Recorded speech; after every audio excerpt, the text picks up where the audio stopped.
رئالیا به عدد 5 خیلی حساسن، چون 5 از بارسلونا خوردن، اونم نه یکی نه دو بار بلکه 3 بار. حالا 11 تا رو چجوری نشون بدم؟ 11 تا رو بی خیال، داداشی 15 تا UCL معذرت. رئالیا که هر وقت کم میارن میگم ما 15 تا UCL داریم. ببخشید خیلی عذر میخوام، از این به بعد درباره معتبرترین جام باشگاهی دنیا حرف نمیزنم. از این به بعد درباره کوپا رمضون حرف میزنم. به نظر من بهتره درباره سگانه یا ششگانه صحبت کنیم. اصلا میدونی اینا چیه؟ نه، من هتریک و گلات UCL رو بهتر میدونم چیه، ولی خودمونیم و اگه شیشگانه نبود که دیگه حرفی برای گفتن نداشتی. وقتی تو کلاسیکو بعدی پرگل بردیم تو اونی شمایی که دیگه حرف برای گفتن نداری. والا هنوزم تعداد بردای ما بیشتره. اصلا هانسی فلیک اومده که توی آمار هم واسه بارسلونا کامبک بزنه. به زودی تعداد بردامون هم بیشتر میشه.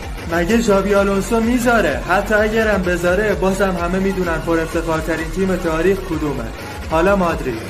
بعضی از رئالیا عاشق جاماشونن، ولی ما بارسایی عاشق تیممونیم. ویسکا بارسا.